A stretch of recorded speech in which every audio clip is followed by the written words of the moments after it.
Welcome to the ProBrick exclusive YouTube channel with Reverend Dr. Jason W. Morrison.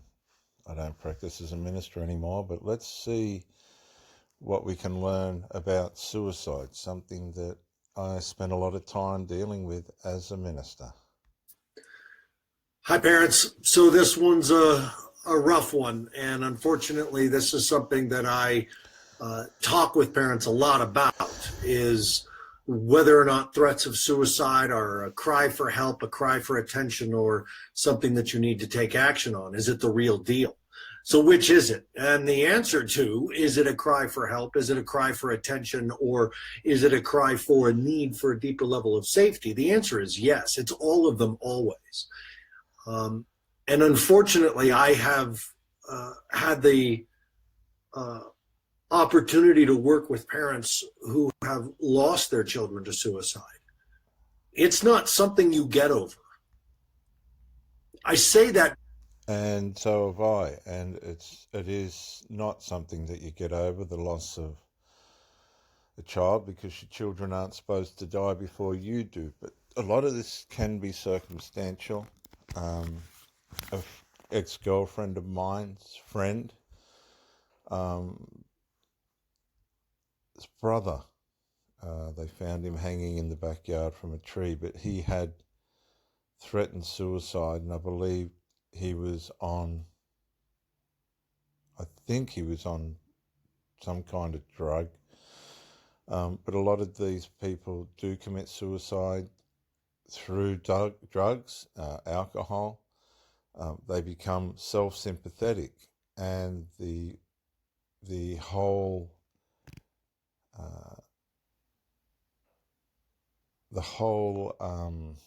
how can I put it, way in which suicide grandizes them. This is just one lot of it. They feel grandized, like it's going to be a crescendo that the world will never forget. It's totally delusional, but suicide gives them this grandizement, this crescendo of their life that's going to heroize them or make them a hero, can convince them into doing it. A lot of people do. On the other end of the spectrum, there's the emotional issues that are attached to suicide, like depression, and that just drives people into the ground. Life circumstances can make people commit suicide. Take the Twin Towers, where there's the footage of the people jumping out of the windows.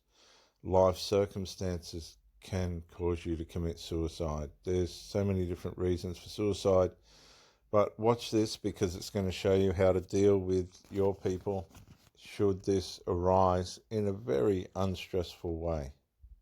Because it's important for you to realize every time a child talks about suicide, it's a serious issue. It's never just a cry for help. It's never just a cry for attention. It's both of those things. It's all of those things. And I want you to think about it this way.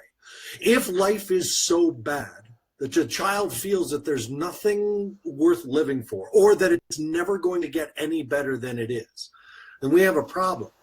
If the child feels that life is so out of control that the only way they can control the situation is to manipulate it by leveraging their own safety, well, then there's a problem. The level of problem that a suicidality or suicidal ideation speaks to is the kind that you need extra support and help to navigate. If your child threatens suicide, if your child talks about suicide, if your child has been journaling or posting online about suicide, your child needs to go to the hospital. Your child needs to talk to a social worker who is skilled in navigating this event, these types of conversations. Now, there is such a thing as venting and intenting, but that takes a social worker, a licensed therapist, a psychiatrist, or a psychologist to be able to navigate that. As parents, we get very, very wrapped up in every emotional experience that the kid is going through. When suicide...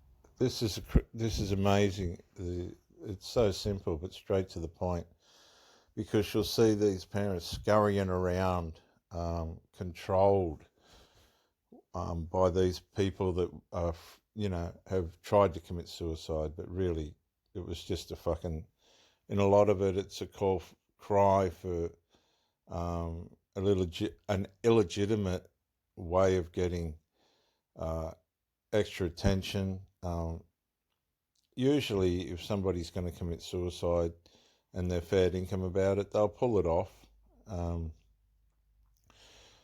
If they're not fair income about it, usually it's, again, trying to get some kind of supernatural form of attention. There's a need not being met. And as this guy's saying, if it's real, don't try and fix these people at home. Take them straight to the hospital or call the police or something like this. He'll go into that.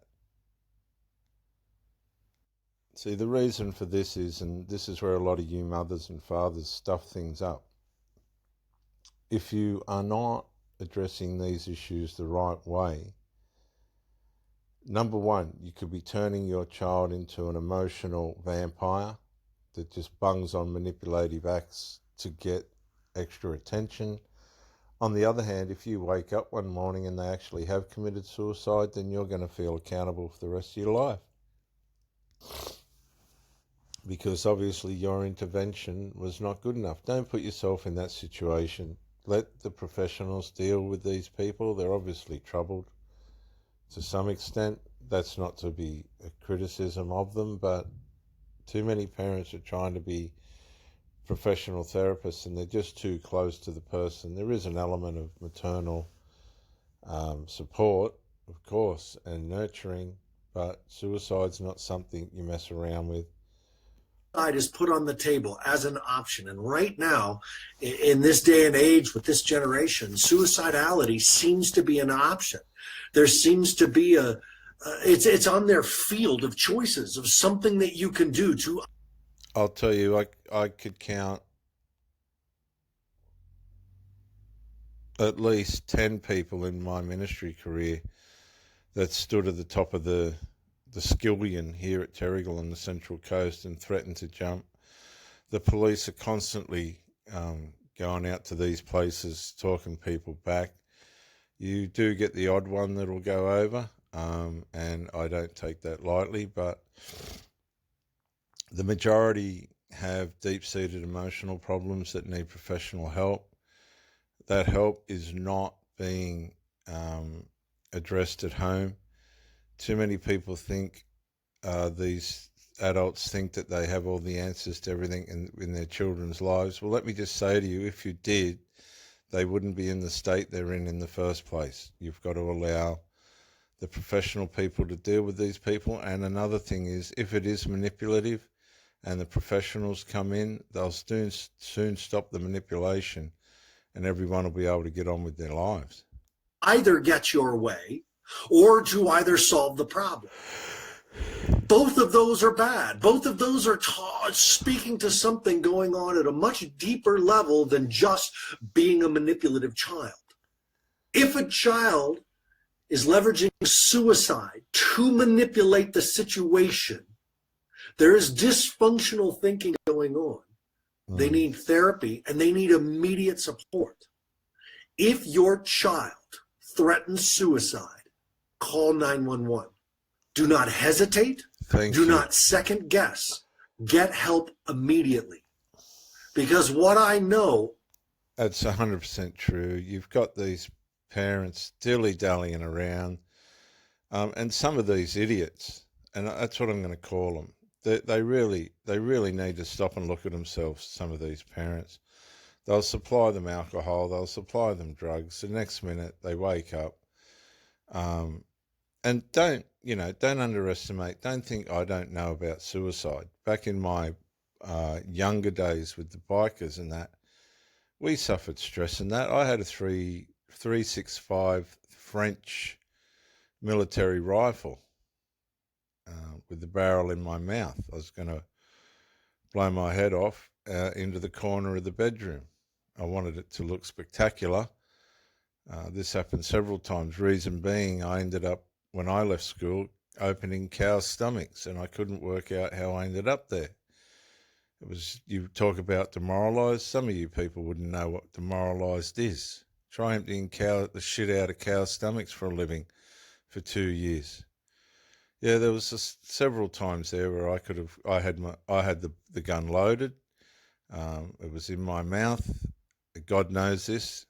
Several times in the back room at our place where we grew up, with my finger on the trigger, but I didn't think it. I just couldn't come to that place. So it must have been God or something.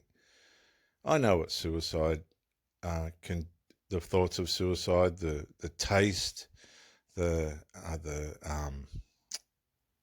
the soothing that you think it's going to bring, the answers that you think it's going to bring, but it doesn't.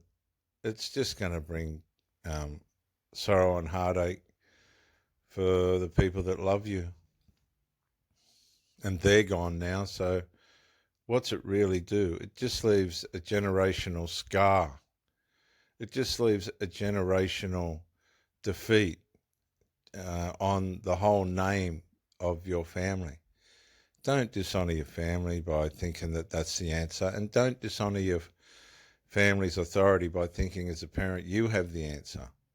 No, as soon as the word suicide comes up, don't muck around, don't stuff around, dial 000 here in Australia, and get this person some help.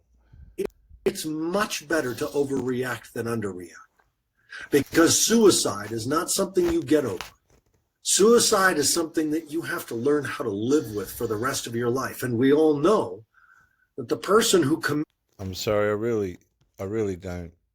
Does he mean suicide when somebody's done it? It must be something that you don't get over. The tendencies to do it, yeah, you can get over those. commits suicide, their suffering may be done, but everybody around them, their suffering has begun. 100%.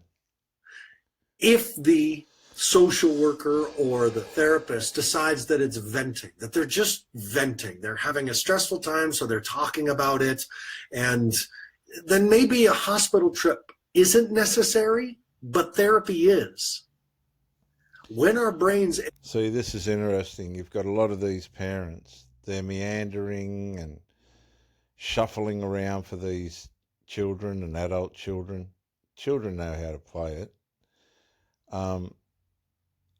And in a way, they're grandizing them by making them the center of attention. If that child doesn't choose to go to therapy, then, or that adult child, then you're, as far as I'm concerned, you're being played.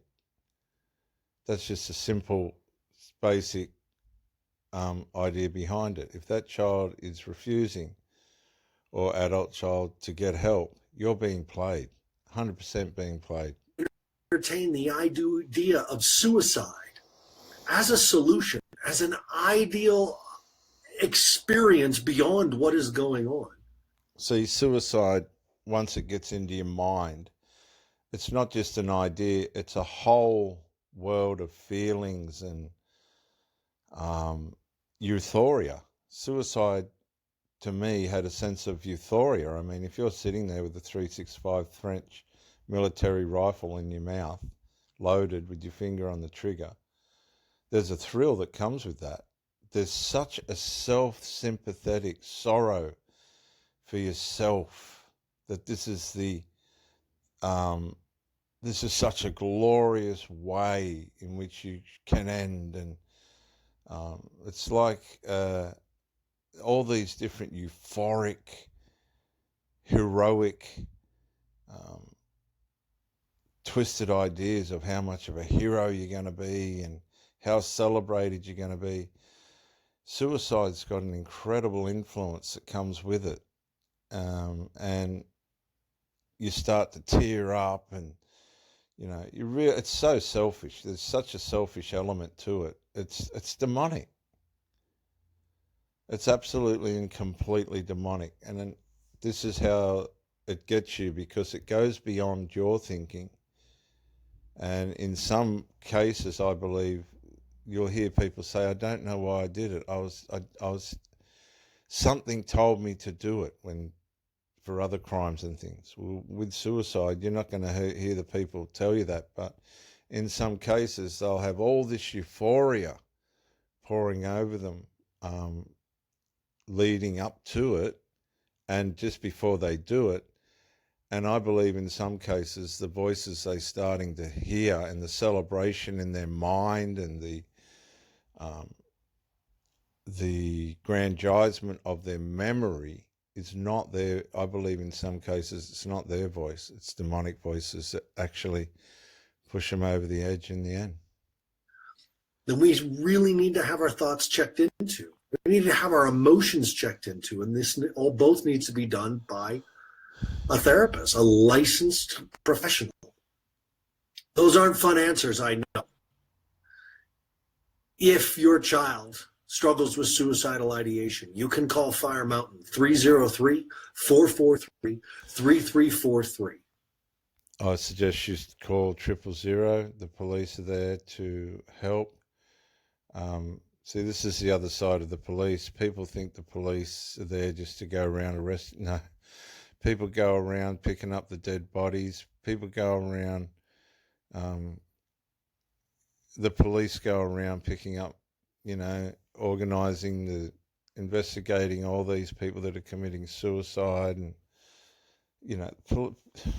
give them a break. If you're fair income and you have a child or somebody in your family that's tormenting you with the threats of suicide, let the authorities and professionals deal with it. Otherwise, you're an obstruction, and you could also be an accessory to the fact if you don't report these things to the authorities. This is Reverend Dr. Jason W. Morrison, theologist, on the Pro Bricky exclusive YouTube channel. Bye for now.